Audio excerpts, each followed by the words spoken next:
आज Doubtnut app download करें। Doubtnut पर अपने सभी गणित, रसायन विज्ञान, भौतिक विज्ञान और जीव विज्ञान के डाउट्स का करो सफाया। बस प्रश्न की फोटो खींचो, एक ही प्रश्न को क्रॉप करो और तुरंत वीडियो सोल्यूशन पाओ। अभी डाउनलोड करें। क्वेश्चन है कि एक समतल प्रगामी तरंग का समीकरण y बराबर 0.6 sin 2 पाई t ऋण x/2 है। अब एक सघन माध्यम में परावर्तन होने पर इसका आयाम आपतित तरंग के आयाम का 2/3 गुना हो जाता है। ठीक है, तो इस तरह से परावर्तित तरंग का समीकरण उस समतल प्रगामी तरंग के परावर्तित तरंग का समीकरण है।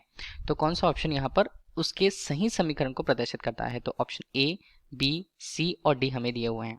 ठीक है, अभी क्या दिया हुआ है हमें? समतल प्रगामी तरंग का समीकरण दिया हुआ वो है क्या? वो है y बराबर 0.6 साइन टर्म पे दिया हुआ है 2 पाई और यहाँ पर दिया है t ऋण x/2 के रूप में। ठीक है, तो ये तो समतल प्रगामी तरंग का एक समीकरण रहा पहले। तो अब देखिए ये किसी दिशा में आगे बढ़ रहा है, ऋणात्मक x/2 है, मतलब ये धनात्मक दिशा पर आगे बढ़ रहा है। धनात्मक दिशा किसकी? x की धनात्मक दिशा पर ये आगे बढ़ रहा है।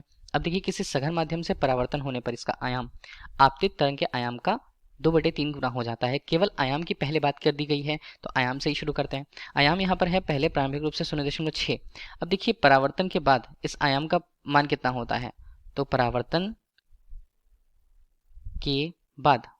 के बाद भी हमें क्या मिलेगा? समतल प्रगामी तरंग ही मिलेगी, लेकिन दिशा उसकी विपरीत रहेगी पहले की दिशा की।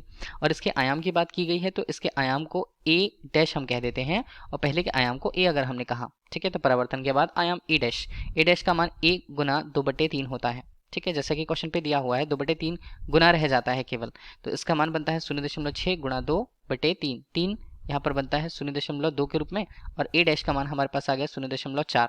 ठीक है, तो आयाम का मान तो हमें मिल गया, धनात्मक में इसका मान 0.4 है।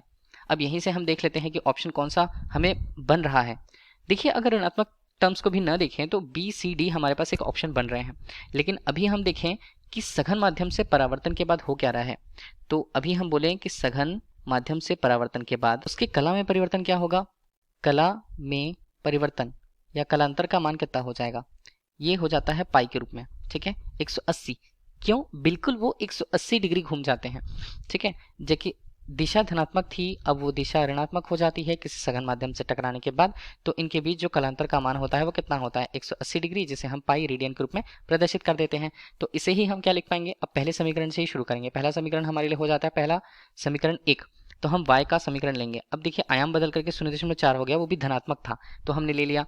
अब यहाँ पर आता है साइन का टर्म 2 पाई के रूप में और यहाँ पर देखें तो t ऋण x/2 धन हम करें तो पाई। ठीक है, तो पाई यहाँ पर भी होता है, जहां पर भी पाई अगर हो तो वहां पर परिवर्तन तो नहीं होगा। तो y बराबर ये क्या हो जाएगा? 0.4 और ये बनता है साइन, ये बनता है 2 पाई और t ऋण x/2 के रूप में। अब देखिए पाई टर्म था, पाई में परिवर्तन नहीं होता है और पाई 180 प्लस के टर्म में कहाँ पर होता है? 180 धनात्मक रूप से वो चतुर्थांश 3 पर, और चतुर्थांश 3 में अगर हम मान को देखें तो यहाँ पर 10 का मान जो आता वो धनात्मक आता, लेकिन यहाँ पर साइन है इसलिए मान आ जाएगा ऋणात्मक में। ठीक है, तो हमारा टर्म क्या हो गया? हमारा टर्म यहाँ पर बनता है ऋणात्मक रूप से 0.4 साइन 2 पाई t ऋण x/2 के रूप में। कहाँ पर मिल रहा है ये हमें मिल रहा है ऑप्शन नंबर डी पर। तो ऑप्शन नंबर डी यहाँ पर हमारे लिए क्या हो जाएगा? ऑप्शन नंबर डी क्वेश्चन का राइट आंसर रह जाएगा। ठीक है, थैंक यू। कक्षा 6 से 12वीं से लेकर नीट, IIT, JEE वो एडवांस के लेवल तक 1 करोड़ से ज्यादा छात्रों का भरोसा। आज ही डाउनलोड करें डाउटनेट ऐप या व्हाट्सएप करें अपने सारे डाउट्स 8400 400 400 पर।